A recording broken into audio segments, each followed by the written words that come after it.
Hey everyone, thank you for swinging by and watching my videos.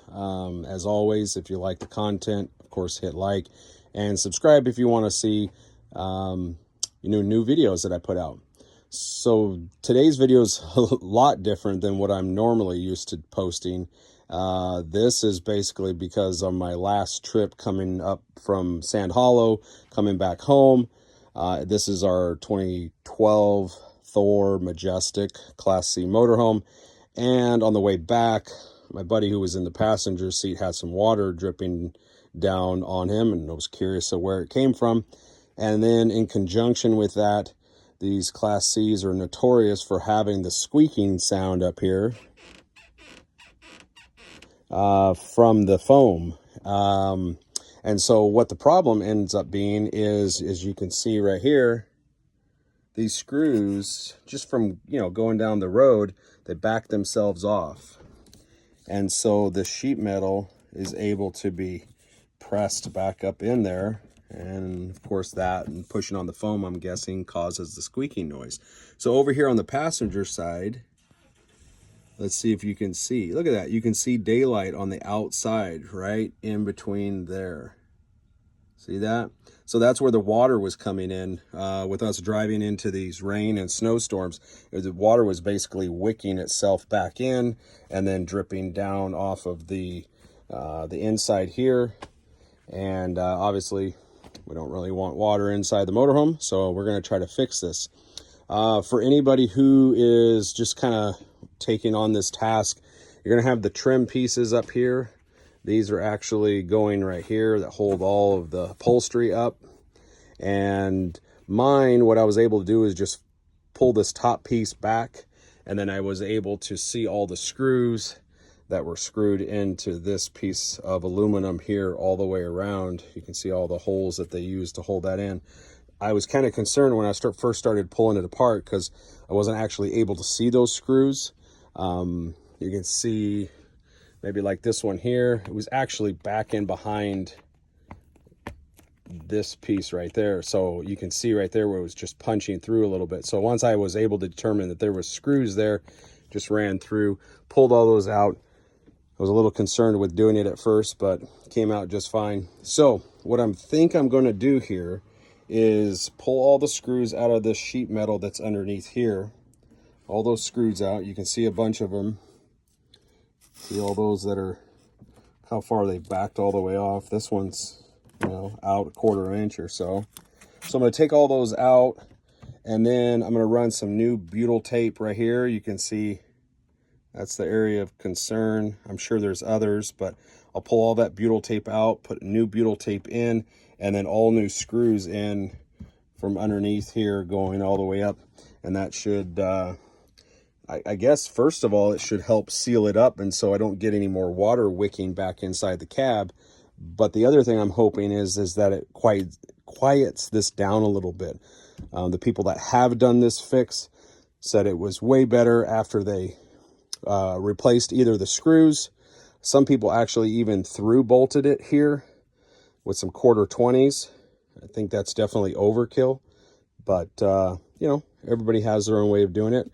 I'm going to start with some self-threading screws that will go through this sheet metal and into the aluminum right there and compress that butyl tape once I replace it. So stay tuned.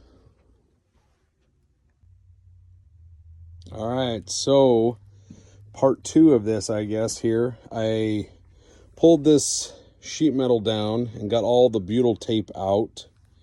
And then what I noticed is there is a rubber sealant piece back in here that actually is stapled to the bottom of this wood here like this. And in several spots, the staples weren't all the way in. So there was a little bit of a gap there that would allow moisture and stuff in as well. So I went through there and actually just used some caulking, pushed that up in there as best I could all the way around. And now I've come back with butyl tape underneath here. You can see that's all new butyl tape. And then now I'm going to come back and actually put the screws in here. We've got all new screws. I'm going to use some of the existing screws here It looked like I only had one that actually broke. All the other ones were still good. So I'm going to get some of the existing ones started in several of these locations. And then especially in the front here, I'm going to add a screw in between where the existing screws were. So for example, see how there's one right here and here. Probably going to add another one right in here, and so forth and so on all the way around to really get that to peel or to push up and stay tight as much as possible. So that's kind of the next step here. Like I say, you know, if you're doing this, that other sealant, it's not a gasket, it's like one of those little bulb gaskets that's back in here, and like I say, it's stapled up and around to the wood underneath here. You know, if you don't have that issue like I did, then you wouldn't need to really add any other sealant there. But like I said, in several locations, I noticed the staples had worked their way out, or were almost all the way out in a couple of spots. So I just, like I say, I just took some caulking, pushed it up in there as best I could all the way around. I did the whole thing, and then now came back with the butyl tape. Now we're going to add some screws, put the foam pieces back in, get some new duct tape here. This kind of holds there's two pieces, like half of a horseshoe here, and then other half over here. And so there was duct tape in this one. I took it off. So I'll add some new duct tape pieces here and here, get rid of this old stuff, and start working on getting this thing back together. All right, everyone, final piece here before I button this thing up. So, like I said before, I got the butyl tape in there. I got the foam pieces back in here now. What I did on the foam pieces, though, is I added just a little layer of some caulking on the top, just between here, and really shoved that in there, and then moved it around a little bit before I put the, I used Gorilla tape on this because that's what I had.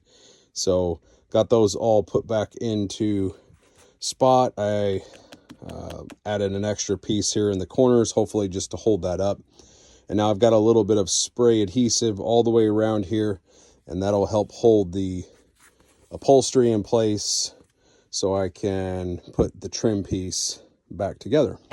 So next time you see it, it's all going to be back together, and then I'll just have to clean up my mess here. I got some, you know, it's what happens when you work on stuff. Get the vacuum out and clean that up. So let's get this finished up before the adhesive starts to dry, and then I'll show you the final product when I'm done. All right, so this is the final product. I got everything put back together. Got the trim put on here, as you can see. I'm going to tell you, it is kind of a little bit of a pain in the ass to get everything. It's two pieces here, right? So you got a piece in the bottom and then this trim piece on the top, and then you're trying to put a screw through both of them like that. So you got to kind of hold this up and work your way around. So this molding here on the top should kind of work its way and flatten back out. I've just been prying on it so much, so that should work out pretty good. Pretty happy with the results. We're going to be taking a trip here in a few weeks, so I will definitely do a follow-up video, let you know how it worked out. Obviously, I won't be able to kind of tell you about the water here unless it happens to be raining and the water's trying to come in. But that was the main reason why I wanted to fix this, because that was leaking on my buddy out through Montana and Wyoming, or Montana and Utah, excuse me, when we were coming back from Sand Hollow. So we always had the squeaking up above here. That's not doing it anymore. Like I was showing you in the video, when I was squeezing this before, it was squeaking. So hopefully that silicone between the foam and that piece definitely will help maybe isolate that so you don't get that foam squeaking sound. But again, like I said, we're going to go on a trip here in a few weeks. So when I get back, I'll try my best to post a follow-up video and let you know how it all worked out. So again, thanks for watching, and we'll see you next time.